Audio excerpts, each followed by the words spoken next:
Recorte, recorte, recorte. Revista eletrônica SSN 1807, 8591.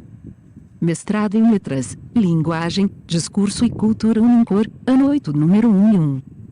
Estado e produção cultural em Cuba, 1961 a 1971. Juliano Silva de Figueiredo, graduado em História, Universidade Federal do Tocantins. Dernival Venâncio Ramos, doutor em História, Universidade Federal do Tocantins. 1.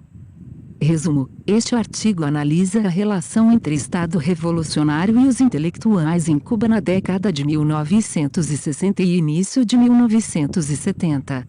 A discussão se pauta na leitura de algumas obras, posturas e fatos que comporam o cenário da produção cultural cubana depois da Revolução de 1959. Resumen, este artículo examina a relação entre o Estado e os intelectuais em la Cuba revolucionaria em los anos 1960 e princípios de 1970. La discussão se orienta a partir de la leitura de algumas obras, atitudes e eventos que compõem la escena de la produção cultural cubana depois de la Revolução de 1959. Introdução. Esta pesquisa se propõe a analisar as relações entre Estado e intelectuais em Cuba após a Revolução de 1959, estabelecendo um diálogo entre política e produção cultural. Neste momento, foi possível notar um crescente incentivo governamental direcionado às publicações de livros, revistas, jornais e peças de teatro de autores que estivessem inseridos em sua política de afirmação da identidade nacional. No entanto, juntamente com o relativo progresso nas artes, observa-se que esta relação apresentou também outra face, pois foram notórias as dificuldades pelas quais passaram aqueles que não seguiram à risca as diretrizes do governo para o tipo de obras que deveriam ser produzidas a partir de então. Na busca de se alcançar os objetivos propostos, foram utilizados como fonte o romance Memórias de um Cimarrão, Miguel Barnett, 1966, e o ensaio Caliban, de Roberto Fernandes Retamar, 1971.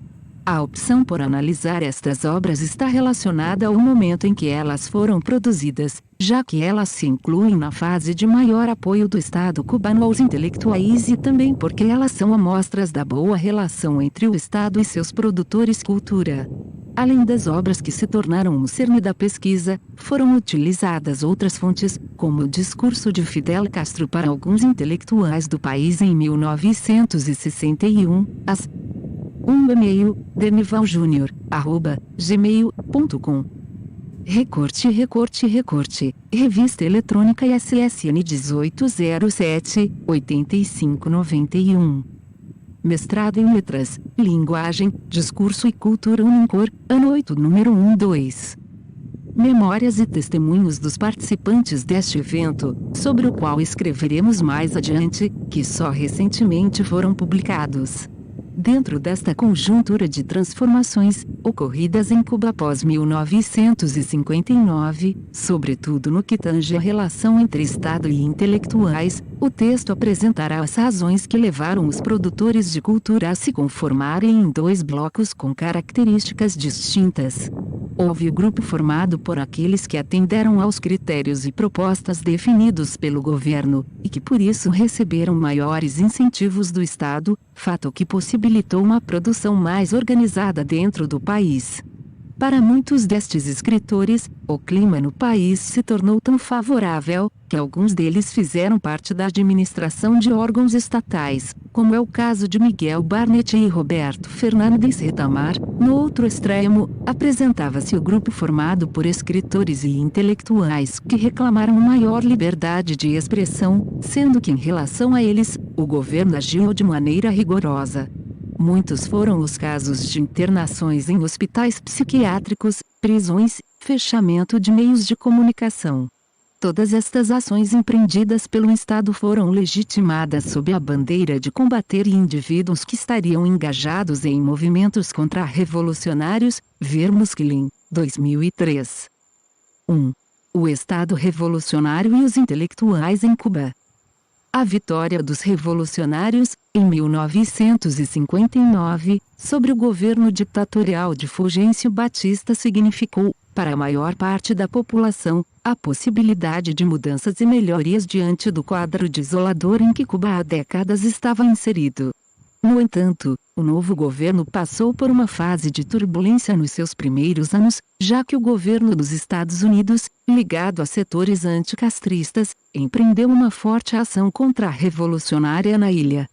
Segundo Tabares del Real, 1999, os partidos ligados a setores da burguesia que estavam atrelados ao governo de Fulgêncio Batista foram dissolvidos e seus representantes políticos fugiram para Miami, encontrando apoio do governo norte-americano que procurou por fim a revolução. A ação contra-revolucionária, liderada pelo governo estadunidense, chegou a financiar um exército com mais de 40 mil homens, fomentando diversos embates, por meio de guerra de guerrilhas, contra o governo revolucionário. Os interesses da Recorte, Revista Eletrônica SSN 1807, 8591. Mestrado em Letras, Linguagem, Discurso e Cultura Unicor, ano 8, número 13. Contra a revolução chegaram a tal ponto que se defendia uma invasão direta de tropas do exército norte-americano em Cuba.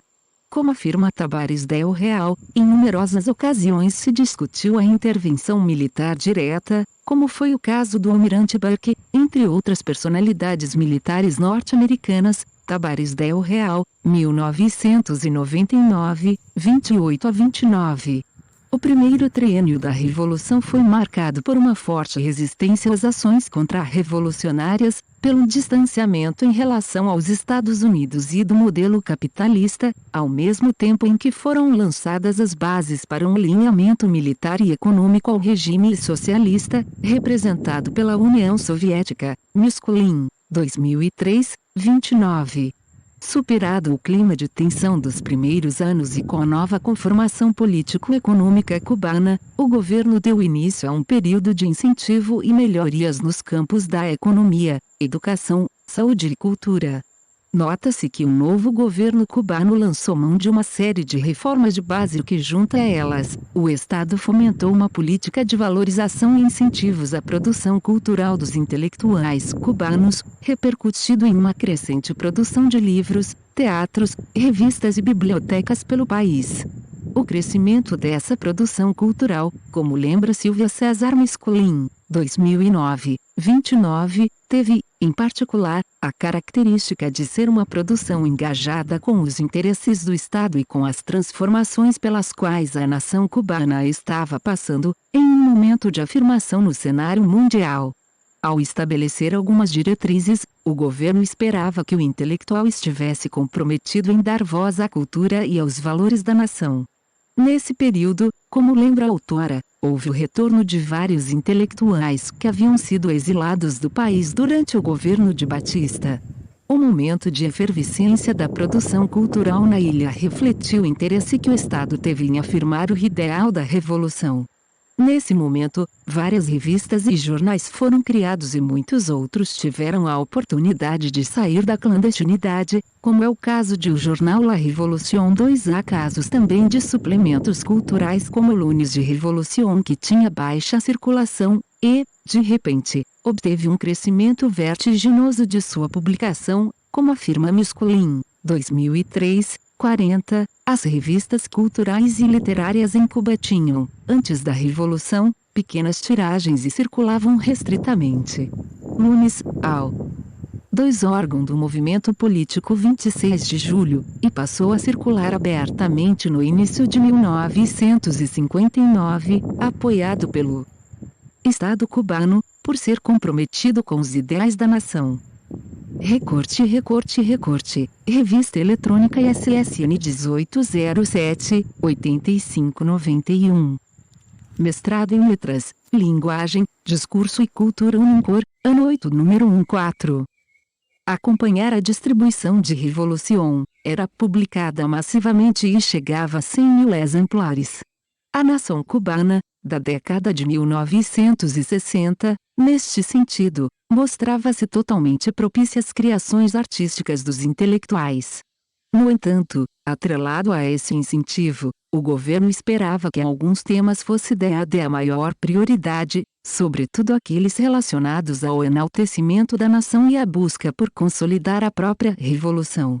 A decisão de o Estado cubano incentivar a produção artística, mas em contrapartida exigir dos intelectuais uma produção engajada com seus interesses, acabou por gerar um clima de suspeição, medo e conflito entre os intelectuais e desses com o próprio Estado. Situação que teve maior acirramento, após um pronunciamento proferido por Fidel Castro no primeiro Congresso Nacional dos Escritores e Artistas. Realizado entre os dias 18 e 21 de agosto de 1961, o primeiro Congresso Nacional de Escritores e Artistas contou com a presença de Fidel Castro e de diversos intelectuais. Alguns que defendiam maior liberdade na produção artística, e outros, que afirmavam ser o comprometimento com a causa revolucionária o essencial. O Congresso de 1961 foi um momento importantíssimo para os novos rumos que os intelectuais, as revistas e jornais cubanos tomariam a partir de então, já que algumas ações e diretrizes do Estado foram estabelecidas neste evento. A este respeito disso, Musculin afirma, as resoluções do Congresso definiam como objetivo primordial para as atividades dos escritores e artistas que suas novas obras se voltassem para a cultura nacional cubana. Musculin, 2009, 35. Assim, o alinhamento dos intelectuais a estas resoluções tornar-se-ão determinantes para se saber que artistas teriam seus trabalhos publicados e incentivados pelo governo ou daqueles que teriam suas revistas e jornais fechados sob a acusação de serem contra-revolucionários. O evento teve como auge o discurso realizado por Fidel Castro, conhecido como Palavras a los Intelectuales.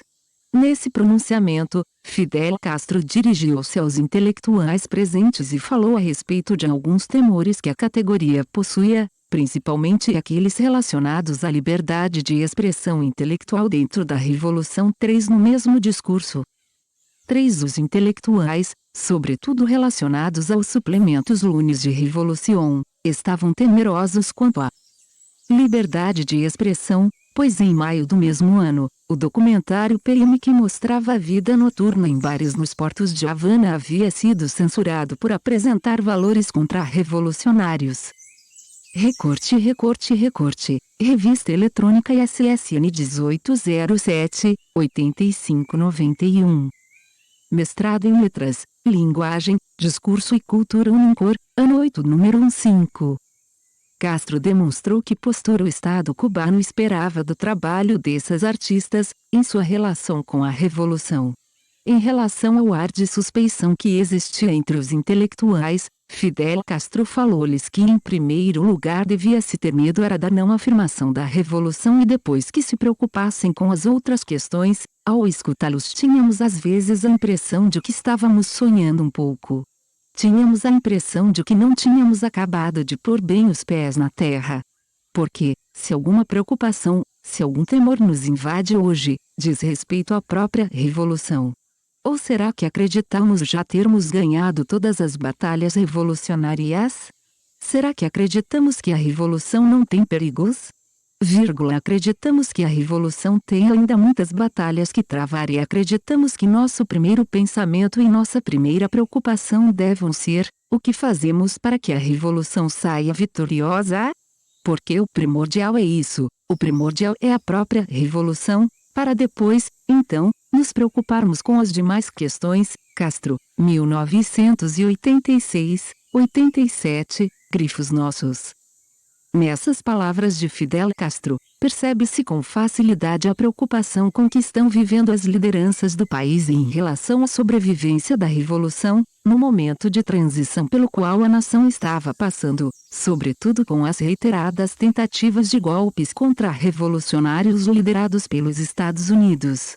Ainda falando aos intelectuais, Fidel Castro afirmou que o intelectual, ao ser comprometido com a nação, em que suas obras e suas publicações deveriam ter um engajamento com o ideal revolucionário, para ele é totalmente desnecessário manter esse clima de temor em relação à liberdade de sua arte, pois a revolução em si já é sinônima de liberdade, a não ser que ele tenha medo de suas próprias convicções. Onde pode estar a razão de ser dessa preocupação? Só pode preocupar-se verdadeiramente com este problema quem não esteja seguro de suas convicções revolucionárias. Pode se preocupar com este problema quem tenha desconfiança com relação à sua própria arte, quem tenha desconfiança com relação à sua verdadeira capacidade de criar. E cabe perguntar se um revolucionário verdadeiro, se um artista ou intelectual que sinta a revolução e que esteja seguro de que é capaz de servir à revolução, pode se colar este problema, isto é, se cabe a dúvida para os escritores e artistas verdadeiramente revolucionários. Eu acredito que não. Castro, 1986-88. O discurso de Fidel Castro dirigia-se àqueles intelectuais que ainda não eram considerados revolucionários, mas que eram homens honestos. Para esse homem, o Estado devia encontrar uma maneira de integrá-lo ao ideal da nação, pois diferentemente do intelectual mercenário que sabe o que deve ser feito e por onde caminhar, o intelectual que... Recorte. Revista Eletrônica ISSN 1807, 8591. Mestrado em Letras, Linguagem, Discurso e Cultura Unicor, ano 8, número 16. Se preocupa com a liberdade e deve entender os ideais do país. Ao falar sobre isso, o líder cubano afirmou: a revolução tem de compreender essa realidade, portanto, deve atuar de forma que todo esse setor de artistas e intelectuais que não são genuinamente revolucionários encontre dentro da revolução um campo onde trabalhar e criar, e que seu espírito criador, ainda quando não sejam escritores ou artistas revolucionários, tenha a oportunidade e liberdade para se expressar dentro da revolução. Isso significa que dentro da revolução tudo, contra a revolução nada. Castro, 1986, 91, grifos nossos. É notável ver nesse fragmento, como o governo se preocupou em encaixar o intelectual ainda não revolucionário, dar-lhe oportunidades para que iniciasse uma produção alinhada ao projeto político do Estado. No entanto, o discurso não só procurou persuadir estes intelectuais a lutarem pela causa da revolução. Fidel Castro, ao proferir a seguinte frase, dentro da revolução tudo, contra a revolução nada, delimitou também quais seriam as ações do governo em relação àqueles que continuassem sem entender o que a revolução esperava deles. A análise do pronunciamento do líder cubano Fidel Castro sobre o papel do intelectual é importante para todos que se propõem a compreender as duas maneiras distintas em que o Estado e a intelectualidade se relacionaram após a Revolução de 1959, pois ele estabeleceu o modus operandi que o governo adotaria em relação às produções culturais na ilha. A partir do momento em que o Estado se posicionou formalmente diante de toda a intelectualidade, determinando a sua política cultural, os intelectuais deveriam posicionar-se a favor ou contra a diretriz estabelecida, mesmo sabendo que em virtude de suas opções se desencadearia uma série de consequências tanto positivas quanto negativas. A seguir descreveremos alguns exemplos dessas duas posturas frente à política cultural cubana através de nomes como Miguel Barnett, Roberto Fernandes Retamar e Herberto Padilla. 2. A memória da rebeldia em Miguel Barnett e Roberto Fernandes Retamar. Foi neste cenário de forte relação entre política e cultura que ganharam destaque muitos escritores, principalmente as figuras de Miguel Barnett e Roberto Fernandes Retamar como signatários da política artística defendida pelo Estado, além de suas contribuições como Recorte. Revista Eletrônica ISSN 1807, 8591. Mestrado em Letras, Linguagem, Discurso e Cultura Unicor, ano 8, número 17. Funcionários da administração cubana. O primeiro é lembrado neste trabalho pela obra Memórias de um Cimarrón, publicado em 1966, e o segundo, com o ensaio Caliban 4 de 1971. Miguel Barnett e Roberto Fernandes Retamar tiveram participação ativa em Cuba, ora como intelectuais, ora como participantes diretos do governo. Estas características de ambos os autores foram ao encontro da política do Estado, ao defenderem que o intelectual deveria estar engajado com o enaltecimento da nação que surgia a partir de 1959, fator que pode ter sido determinante para suas longas carreiras intelectuais em Cuba. Publicado em 1966, Memórias de um Cimarrón descreve a história de vida de Esteban Montejo. Ancião de 104 anos, Montejo, em perfeitas faculdades mentais, relata como participou de eventos significativos da história de Cuba. Primeiro, cansado da vida de escravo e ávido por liberdade, ele tornou-se um cimarrón, escravo fugido e passou a viver nas matas. Após a libertação dos escravos, 1886, teve participação ativa como soldado, lutando pela independência do país, 1898. O livro de Miguel Barnett, publicado 7 anos após a revolução que instalou o regime socialista na ilha de Cuba, insere-se em um momento de consolidação da política do governo, em que se pretendia enaltecer os valores culturais da nação. Neste diálogo histórico-literário não se sabe ao certo se Esteban de fato existiu ou é um personagem criado pelo autor para expor a realidade pretendida, mas o que é certo é o fato de Esteban Montejo apresentar-se como uma figura símbolo, representante de um grupo que não se manteve imóvel diante da realidade como escravo, num primeiro momento, e de trabalhador explorado em relação ao governo norte-americano, após a independência. À medida que Esteban apresenta sua vida, por meio de um monólogo, ela é associada a processos históricos de Cuba. Esteban presenciou as primeiras movimentações em direção à luta pela independência, ninguém imagina como a coisa estava pegando fogo naquele tempo. As pessoas passavam a vida falando de revolta. A guerra ia se aproximando. Mas eu acho que as pessoas não tinham a certeza de quando começaria. Muitos diziam que a Espanha estava por pouco, o que nós queríamos, como cubanos, era a liberdade de Cuba. Que os espanhóis fossem embora e nos deixassem tranquilos. Só se falava de liberdade ou morte, ou Cuba livre. Barnett, 1966, 96 a 97. 4. Usamos neste trabalho as traduções brasileiras dessas obras, Memórias de um Cimarrón e Caliban. 5. Cimarrón quer dizer selvagem, que vive no mato. Em Cuba, o termo é utilizado para designar o escravo fugido, que vivia sozinho nas matas. Esta palavra se refere ao mesmo campo de significado que o termo quilombola no Brasil. Recorte. Revista eletrônica SSN 1807, 8591. Mestrado em Letras, Linguagem, Discurso e Cultura Unicor, ano 8, número 18. As palavras do personagem de Barnett passam a representar uma coletividade cada vez mais coesa, que para além de suas liberdades individuais, almejavam seu país livre, longe das explorações de outra nação.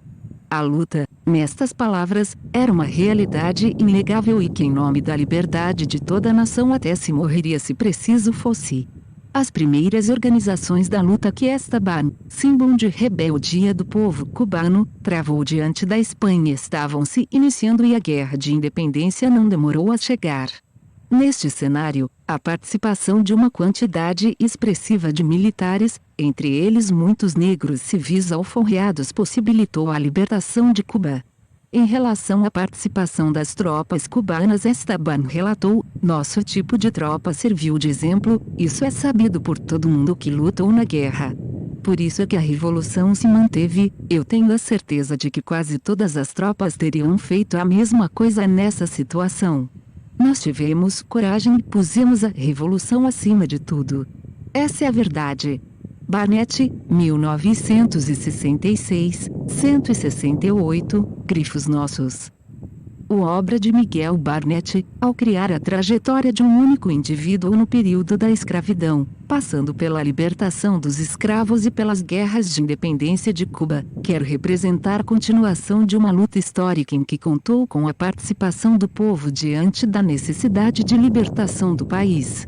Ele, descria a trajetória individual de um rebelde, um cimarrão, como modo de produzir uma espécie de memória simbólica da rebeldia. Rebeldia que, pelas palavras do personagem, foi essencial para que ele apoiasse a causa revolucionária de 1959.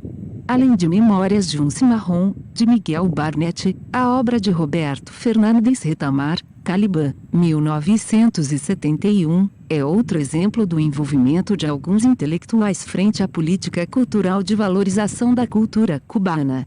Nesta obra, Roberto Retamar faz uma releitura da obra do inglês William Shakespeare A Tempestade, 1611. Em A Tempestade, o personagem de Caliban é um habitante de uma ilha invadida por Próspero, um nobre inglês que aprisiona Caliban e o torna seu escravo. Nesse momento, Caliban torna-se um anagrama de canibal e que precisava ser civilizado, justificando, por isso, a ação de Próspero, que inclusive ensina sua língua a Caliban. A obra shakespeariana, a partir de então, passa a representar, dentro de uma cultura eurocêntrica, uma visão de supremacia racial e cultural focalizando o europeu como civilizado e as demais regiões, Ásia, África e América, como culturas inferiores, passíveis de dominação. Esta visão, como defende Edward Said, 1995-94, está inserida dentro da Recorte, Revista Eletrônica ISSN 1807, 8591. Mestrado em Letras, Linguagem, Discurso e Cultura Unicor, Ano 8, número 19. Construção histórico-geográfica, fortalecida por um discurso cultural que relega e confina o não-europeu a um estatuto racial, cultural e ontológico secundário. Para Fernandes Retamar, no entanto, os papéis de Caliban e Próspero são concebidos sob um novo prisma. Caliban, que na visão de Próspero era tão somente a representação da barbárie e do homem bestializado, é apresentado agora como a figura personificada de luta e rebeldia. Ainda na obra de Roberto Fernandes Retamar, Caliban recebeu a língua de seu colonizador, mas não a utilizou para melhor ser dominado por ele e sim para resistir aos seus mandos e lhe ofender, como ele evidencia em sua fala dirigida a Próspero: ensinaste-me a falar, disso, o meu único proveito é saber amaldiçoar. Que a peste rubra vos roa, por me haverdes ensinado a vossa língua. Fernandes Retamar, 1971, 17. Caliban traz à tona a identificação e a valorização da cultura cubana e latino-americana em detrimento da cultura do europeu. Ao falar do estranhamento entre elas, o autor faz menção à palavra mambi, macacos, que foi atribuída aos exércitos cubanos pelos espanhóis nas guerras de independência como algo pejorativo, mas que para ele é apropriada como forma de valoração dessa cultura local, chamando-os mambis. Chamam-nos negros para nos ofender, mas nós reivindicamos, como um sinal de glória, a honra de nos considerarmos descendentes de mambis, descendentes de negros insurretos, cimarrones, independentistas, e jamais descendentes de escravistas. Fernandes Retamar, 1971, 32. Nas palavras do autor, a intitulação imposta por eles, europeus, como uma ofensa é na verdade apropriada como sinônimo de orgulho. Terem suas origens aqueles mambis, o cimarrão e o negro insurretos, longe de representar um desprestígio, é tido como uma honra, algo a ser guardado. Símbolos de uma identidade coletiva que enfatiza a histórica rebeldia do povo cubano, que o teria levado desde a colonização espanhola, resistir ao colonizador, depois lutar pela independência e, por fim, substanciar a luta revolucionária. Desse modo, essas duas obras instauram uma memória de rebeldia. Cimarrão ou Caliban seriam o que o próprio Roberto Fernandes Retamar chama de personagens conceitos da cultura de seu país. As obras de Miguel Barnett e Roberto Fernandes Retamar foram peças importantes para a política cultural em Cuba. Essas obras foram reconhecidas dentro do país e puderam ser traduzidas em muitos outros, fazendo parte de um projeto da valorização da cultura. Recorte, Revista Eletrônica ISSN 1807, 8591. Mestrado em Letras, Linguagem, Discurso e Cultura Unicor, Ano 8, número 10. nacional cubana, patrocinada pelo regime revolucionário. Suas narrativas legitimam o regime ao estabelecer a relação entre a cultura cubana, a rebeldia e a revolução. No entanto, esta mesma realidade não pode ser compartilhada por outros artistas do país. Para muitos, o não alinhamento exclusivo com a diretriz do Estado teve conotações e consequências diferentes. 3. Os intelectuais não alinhados e ação repressora do Estado. O discurso realizado por Fidel Castro, em 1961, no encerramento do primeiro Congresso Nacional de Escritores e Artistas, deu início a um período de maior controle por parte do Estado em relação às produções artísticas. Como resultado das deliberações do Congresso, pode-se dizer que a criação da União de Escritores e Artistas de Cuba, UNIAC, foi o principal deles, instituição que nasceu com o objetivo de coordenar as criações artísticas do país.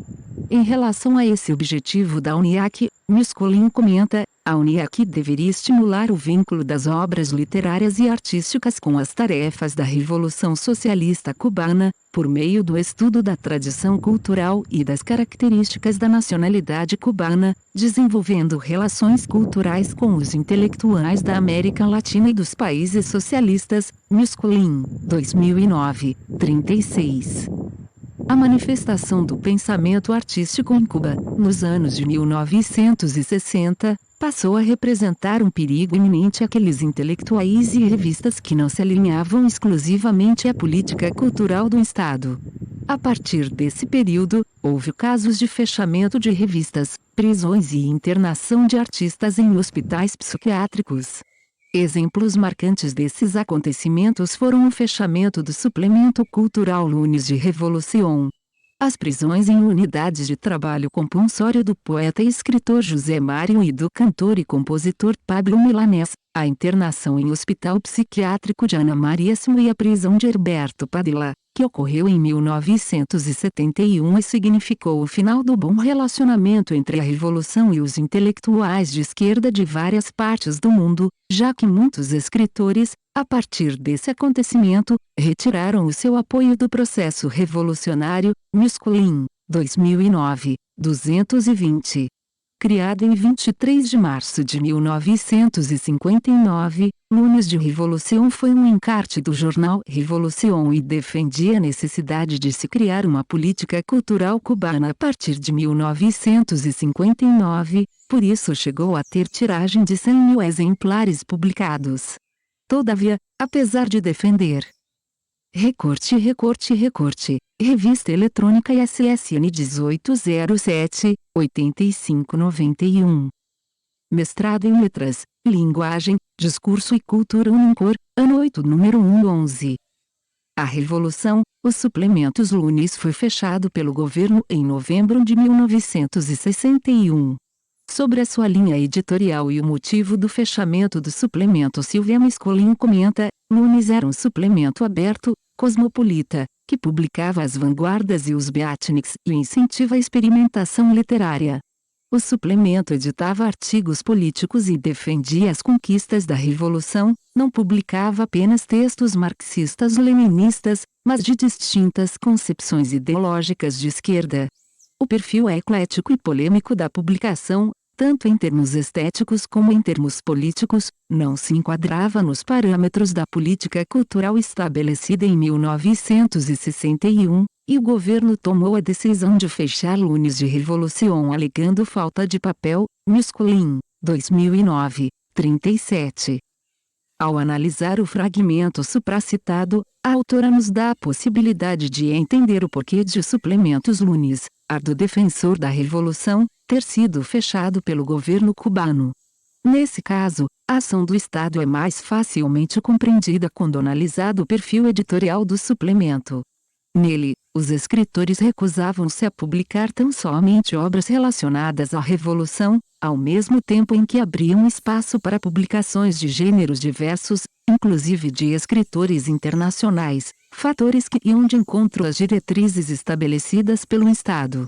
O governo revolucionário, além do incentivo ao controle da produção artística, lançou mão de outros mecanismos de manutenção da unidade nacional frente às ações contra-revolucionárias de alguns intelectuais, o que fica mais bem exemplificado com as prisões, nas UMAPs, 6 do poeta José Mário, e do cantor Pablo Milanés, e a internação psiquiátrica da escritora Ana Maria Simo, todos acusados de serem homossexuais. Para Silvia Misculin, o governo cubano desencadeou uma política de perseguição às minorias, homossexuais, reais ou presumidos, negros, intelectuais dissidentes e hippies, na busca de colocar um ponto final no que era considerado condutas impróprias com a nova sociedade que se estava formando. A criação da UNIAC e das MAPs na década de 1960 representou em Cuba um período de cerceamento das liberdades intelectuais, artísticas, religiosas e de opção sexual que teriam continuidade na década 70 com as prisões de Neariz e Manuel Balagas, escritores do grupo El Puente, periódico também fechado pelo governo, condenados por diversionismo ideológico. A crise entre Estado e intelectuais chegou ao seu momento mais alto com a prisão de Heberto Padilla, episódio que ficou conhecido como Caso Padilla. As polêmicas que envolveram o escritor tiveram início no ano de 1967, com a publicação de seu artigo no 6 unidades militares de Ayuda a la Producción em Camagüey, que funcionavam como campos de trabalho forçado para os desviados ideológicos ou sexuais. Recorte, Revista Eletrônica ISSN 1807, 8591. Mestrado em Letras, Linguagem, Discurso e Cultura Unicor, ano 8, número 112. Suplemento cultural El Caimán Barbudo. No documento, Padilla fez uma crítica muito negativa da obra de Lisandro Otero Pazião de Urbino, na época vice-presidente do Conselho Nacional de Cultura, ao mesmo tempo em que elogiou o romance de Guilherme Cabrera Infante, Três Tristes Tigres 7, Misculin, 2009, 173. A crítica realizada por Padilla denunciou, em linhas gerais, a ação do Estado cubano em relação ao escritor Guilherme Cabrera Infante, que segundo Padilla nunca escreveu uma linha contra a Revolução, mas que por não escrever exclusivamente de acordo com os interesses do Estado perdeu seu cargo na embaixada e foi exilado. As discussões a respeito do artigo de Heberto Padilla foram realizadas repetidas vezes em O El Caimán Barbudo, até que o caso teve seu fim em 1971, com a prisão do escritor e de sua esposa e a redação de uma autocrítica em que Padilla dizia ter conspirado contra a Revolução, envolvendo sua esposa Belkis Cousamalé e outros escritores. Padilla, 1998, 129 Apo de Misculin, 2009, 215 a 217.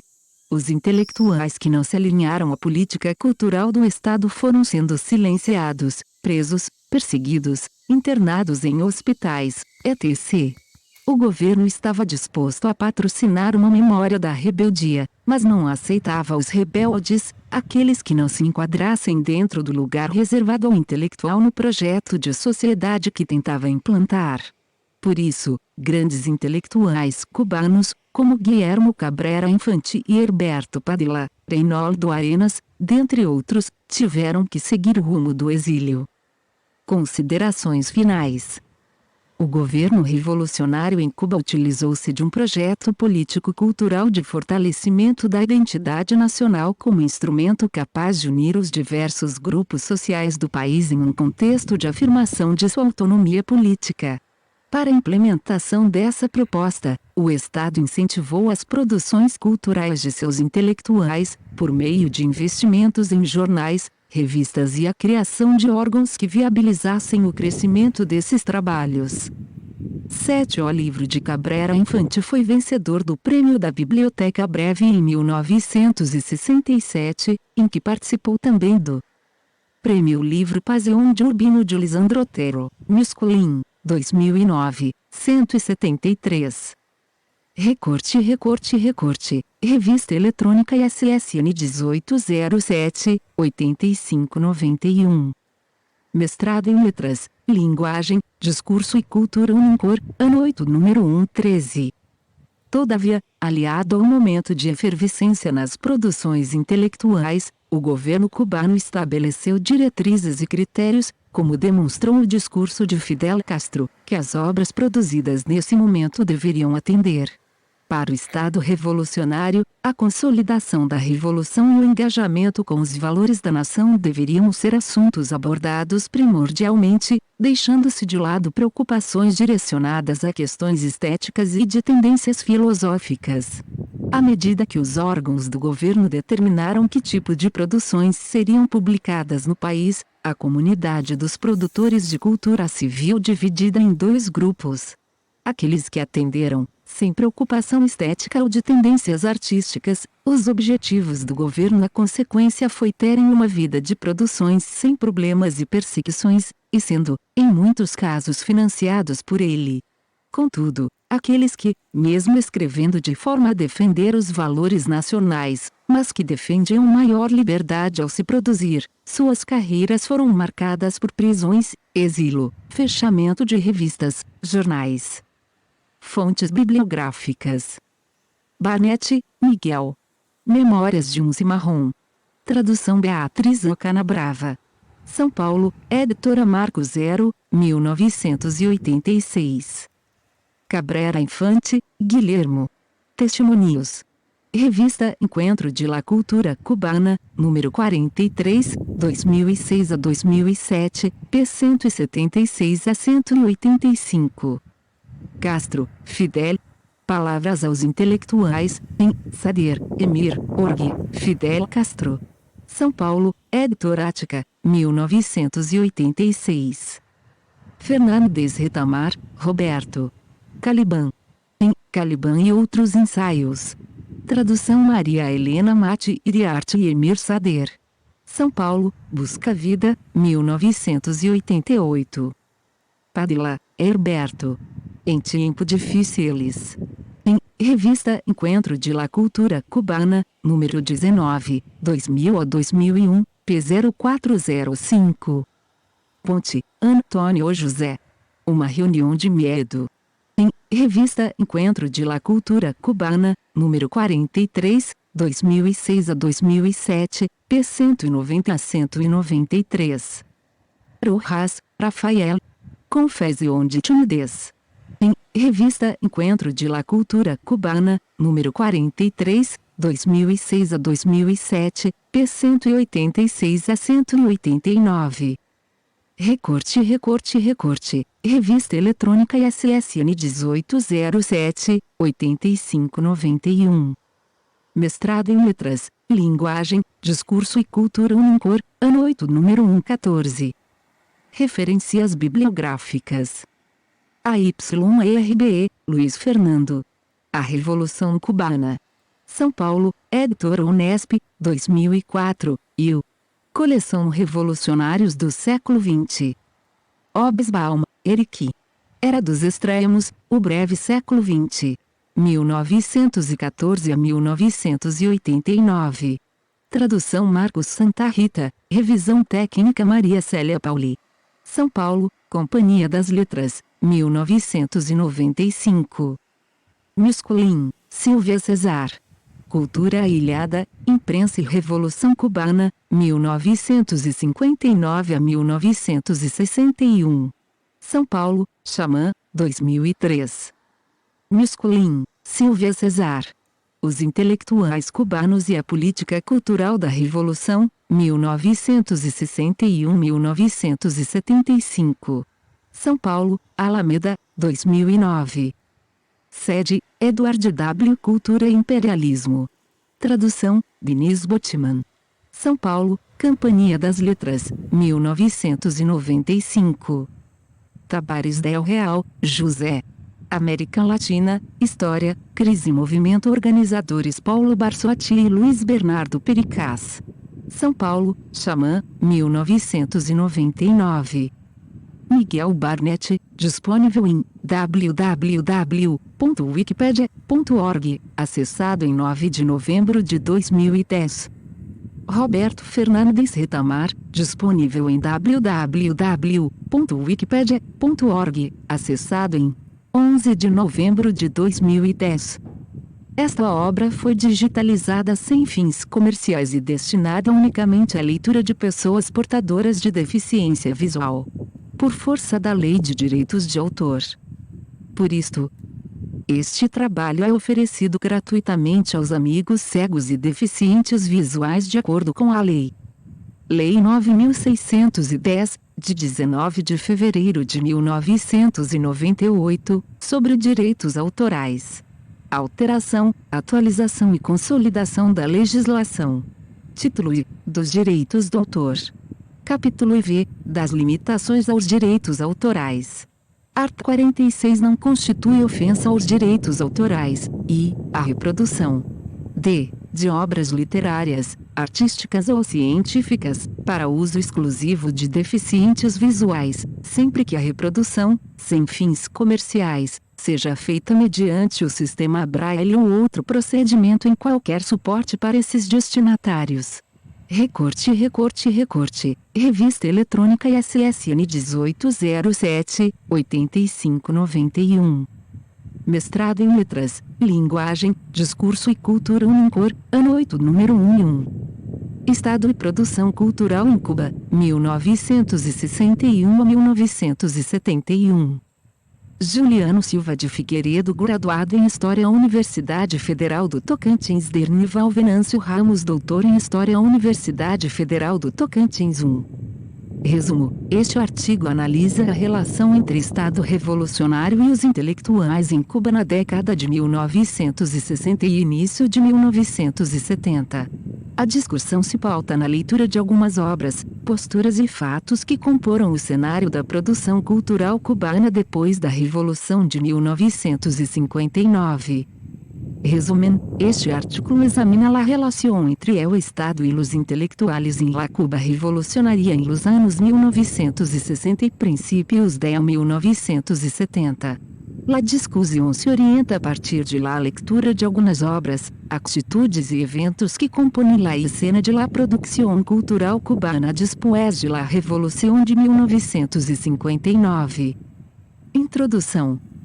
Esta pesquisa se propõe a analisar as relações entre Estado e intelectuais em Cuba após a Revolução de 1959, estabelecendo um diálogo entre política e produção cultural. Neste momento, foi possível notar um crescente incentivo governamental direcionado às publicações de livros, revistas, jornais e peças de teatro de autores que estivessem inseridos em sua política de afirmação da identidade nacional. No entanto, juntamente com um relativo progresso nas artes, observa-se que esta relação apresentou também outra face, pois foram notórias as dificuldades pelas quais passaram aqueles que não seguiram à risca as diretrizes do governo para o tipo de obras que deveriam ser produzidas a partir de então. Na busca de se alcançar os objetivos propostos, foram utilizados como fonte o romance Memórias de um Cimarrón, Miguel Barnett, 1966, e o ensaio Caliban, de Roberto Fernandes Retamar, 1971. A opção por analisar estas obras está relacionada ao momento em que elas foram produzidas, já que elas se incluem na fase de maior apoio do Estado cubano aos intelectuais e também porque elas são amostras da boa relação entre o Estado e seus produtores cultura. Além das obras que se tornaram o cerne da pesquisa, foram utilizadas outras fontes, como o discurso de Fidel Castro para alguns intelectuais do país em 1961, as e-mail, denivaljunior@gmail.com. Recorte. Revista Eletrônica ISSN 1807-8591. Mestrado em Letras, Linguagem, Discurso e Cultura Unicor, Ano 8, número 1-2. Memórias e testemunhos dos participantes deste evento, sobre o qual escreveremos mais adiante, que só recentemente foram publicados.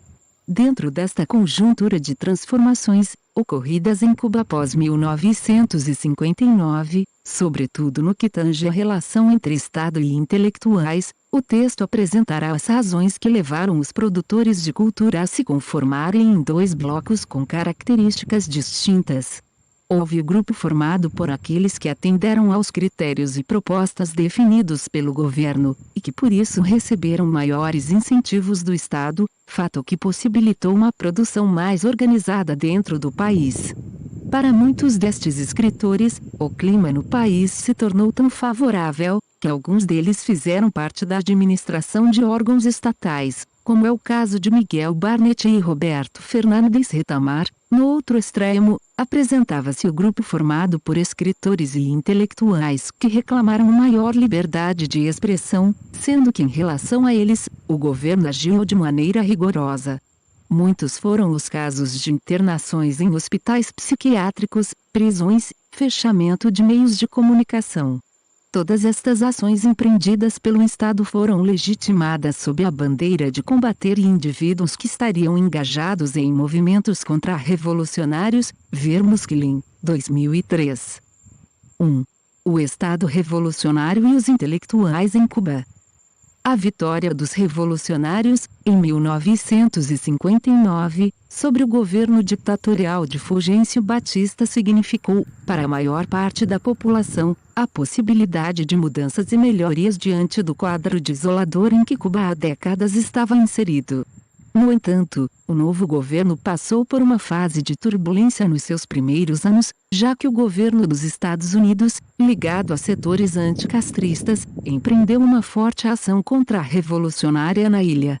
Segundo Tabares del Real, 1999, os partidos ligados a setores da burguesia que estavam atrelados ao governo de Fulgêncio Batista foram dissolvidos e seus representantes políticos fugiram para Miami, encontrando apoio do governo norte-americano que procurou por fim a revolução. A ação contra-revolucionária, liderada pelo governo estadunidense, chegou a financiar um exército com mais de 40 mil homens, fomentando diversos embates, por meio de guerra de guerrilhas, contra o governo revolucionário. Os interesses da Recorte, Revista Eletrônica ISSN 1807, 8591. Mestrado em Letras, Linguagem, Discurso e Cultura Unicor, ano 8, número 13. Contra a Revolução chegaram a tal ponto que se defendia uma invasão direta de tropas do exército norte-americano em Cuba. Como afirma Tabares del Real, em numerosas ocasiões se discutiu a intervenção militar direta, como foi o caso do almirante Burke, entre outras personalidades militares norte-americanas. Tabares del Real, 1999, 28-29. O primeiro triênio da Revolução foi marcado por uma forte resistência às ações contra-revolucionárias, pelo distanciamento em relação aos Estados Unidos e do modelo capitalista, ao mesmo tempo em que foram lançadas as bases para um alinhamento militar e econômico ao regime socialista, representado pela União Soviética. Musculin, 2003, 29. Superado o clima de tensão dos primeiros anos e com a nova conformação político-econômica cubana, o governo deu início a um período de incentivo e melhorias nos campos da economia, educação, saúde e cultura. Nota-se que o novo governo cubano lançou mão de uma série de reformas de base que, junto a elas, o Estado fomentou uma política de valorização e incentivos à produção cultural dos intelectuais cubanos, repercutido em uma crescente produção de livros, teatros, revistas e bibliotecas pelo país. O crescimento dessa produção cultural, como lembra Silvia César Musculin, 2009, 29, teve, em particular, a característica de ser uma produção engajada com os interesses do Estado e com as transformações pelas quais a nação cubana estava passando, em um momento de afirmação no cenário mundial. Ao estabelecer algumas diretrizes, o governo esperava que o intelectual estivesse comprometido em dar voz à cultura e aos valores da nação. Nesse período, como lembra a autora, houve o retorno de vários intelectuais que haviam sido exilados do país durante o governo de Batista. O momento de efervescência da produção cultural na ilha refletiu o interesse que o Estado teve em afirmar o ideal da revolução. Nesse momento, várias revistas e jornais foram criados e muitos outros tiveram a oportunidade de sair da clandestinidade, como é o caso de o jornal La Révolution 2. Há casos também de suplementos culturais como Lunes de Révolution, que tinha baixa circulação, e, de repente, obteve um crescimento vertiginoso de sua publicação, como afirma Musculin, 2003, 40. As revistas culturais e literárias em Cuba tinham, antes da Revolução, pequenas tiragens e circulavam restritamente. Lunes, ao 2, órgão do movimento político 26 de julho, e passou a circular abertamente no início de 1959, apoiado pelo Estado cubano, por ser comprometido com os ideais da nação. Recorte. Revista eletrônica ISSN 1807, 8591.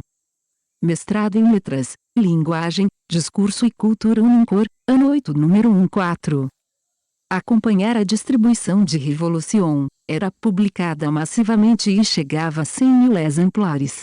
A nação cubana, da década de 1960, neste sentido, mostrava-se totalmente propícia às criações artísticas dos intelectuais.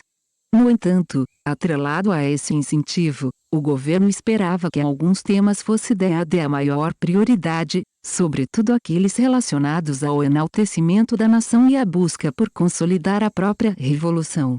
A decisão de o Estado cubano incentivar a produção artística, mas em contrapartida exigir dos intelectuais uma produção engajada com seus interesses, acabou por gerar um clima de suspeição, medo e conflito entre os intelectuais e desses com o próprio Estado. Situação que teve maior acirramento, após um pronunciamento proferido por Fidel Castro no primeiro Congresso Nacional dos Escritores e Artistas. Realizado entre os dias 18 e 21 de agosto de 1961, o primeiro Congresso Nacional de Escritores e Artistas contou com a presença de Fidel Castro e de diversos intelectuais. Alguns que defendiam maior liberdade na produção artística, e outros, que afirmavam ser o comprometimento com a causa revolucionária o essencial. O Congresso de 1961 foi um momento importantíssimo para os novos rumos que os intelectuais, as revistas e jornais cubanos tomariam a partir de então, já que algumas ações e diretrizes do Estado foram estabelecidas neste evento.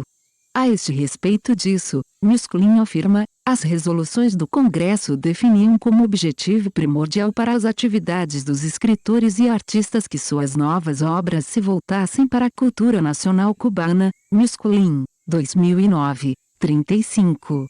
Assim, o alinhamento dos intelectuais a estas resoluções tornar-se-ão determinantes para se saber que artistas teriam seus trabalhos publicados e incentivados pelo governo ou daqueles que teriam suas revistas e jornais fechados sob a acusação de serem contra-revolucionários. O evento teve como auge o discurso realizado por Fidel Castro, conhecido como Palavras a los Intelectuales.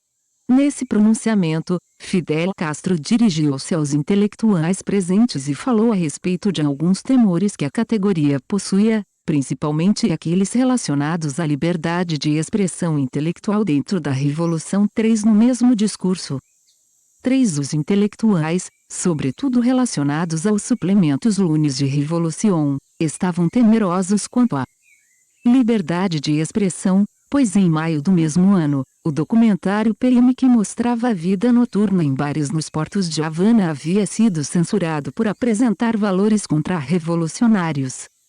Recorte. Revista eletrônica ISSN 1807, 8591. Mestrado em Letras, Linguagem, Discurso e Cultura Unicor, ano 8, número 15. Castro demonstrou que postura o Estado cubano esperava do trabalho desses artistas, em sua relação com a Revolução. Em relação ao ar de suspeição que existia entre os intelectuais, Fidel Castro falou-lhes que em primeiro lugar devia-se ter medo era da não afirmação da Revolução e depois que se preocupassem com as outras questões. Ao escutá-los tínhamos às vezes a impressão de que estávamos sonhando um pouco. Tínhamos a impressão de que não tínhamos acabado de pôr bem os pés na terra. Porque, se alguma preocupação, se algum temor nos invade hoje, diz respeito à própria Revolução. Ou será que acreditamos já termos ganhado todas as batalhas revolucionárias? Será que acreditamos que a revolução não tem perigos? Acreditamos que a revolução tem ainda muitas batalhas que travar e acreditamos que nosso primeiro pensamento e nossa primeira preocupação devem ser: o que fazemos para que a revolução saia vitoriosa? Porque o primordial é isso, o primordial é a própria revolução, para depois, então, nos preocuparmos com as demais questões. Castro, 1986, 87, grifos nossos. Nessas palavras de Fidel Castro, percebe-se com facilidade a preocupação com que estão vivendo as lideranças do país em relação à sobrevivência da revolução, no momento de transição pelo qual a nação estava passando, sobretudo com as reiteradas tentativas de golpes contra-revolucionários liderados pelos Estados Unidos. Ainda falando aos intelectuais, Fidel Castro afirmou que o intelectual, ao ser comprometido com a nação, em que suas obras e suas publicações deveriam ter um engajamento com o ideal revolucionário, para ele é totalmente desnecessário manter esse clima de temor em relação à liberdade de sua arte, pois a revolução em si já é sinônima de liberdade, a não ser que ele tenha medo de suas próprias convicções. Onde pode estar a razão de ser dessa preocupação? Só pode preocupar-se verdadeiramente com este problema quem não esteja seguro de suas convicções revolucionárias. Pode se preocupar com este problema quem tenha desconfiança com relação à sua própria arte, quem tenha desconfiança com relação à sua verdadeira capacidade de criar. E cabe perguntar se um revolucionário verdadeiro, se um artista ou intelectual que sinta a revolução e que esteja seguro de que é capaz de servir à revolução, pode se colar este problema, isto é, se cabe a dúvida para os escritores e artistas verdadeiramente revolucionários. Eu acredito que não. Castro, 1986, 88. O discurso de Fidel Castro dirigia-se àqueles intelectuais que ainda não eram considerados revolucionários, mas que eram homens honestos. Para esse homem, o Estado devia encontrar uma maneira de integrá-lo ao ideal da nação, pois diferentemente do intelectual mercenário que sabe o que deve ser feito e por onde caminhar, o intelectual que... Recorte. Revista Eletrônica SSN 1807, 8591. Mestrado em Letras, Linguagem, Discurso e Cultura Unicor, ano 8, número 16. Se preocupa com a liberdade, deve entender os ideais do país.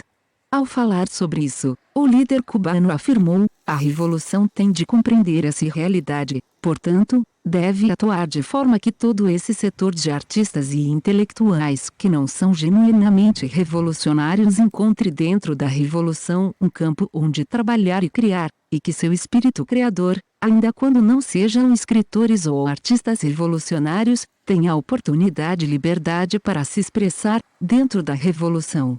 Isso significa que dentro da revolução tudo, contra a revolução nada. Castro, 1986, 91, grifos nossos. É notável ver nesse fragmento, como o governo se preocupou em encaixar o intelectual ainda não revolucionário, dar-lhe oportunidades para que iniciasse uma produção alinhada ao projeto político do Estado. No entanto, o discurso não só procurou persuadir estes intelectuais a lutarem pela causa da revolução. Fidel Castro, ao proferir a seguinte frase: dentro da revolução tudo, contra a revolução nada, delimitou também quais seriam as ações do governo em relação àqueles que continuassem sem entender o que a revolução esperava deles. A análise do pronunciamento do líder cubano Fidel Castro sobre o papel do intelectual é importante para todos que se propõem a compreender as duas maneiras distintas em que o Estado e a intelectualidade se relacionaram após a Revolução de 1959, pois ele estabeleceu o modus operandi que o governo adotaria em relação às produções culturais na ilha.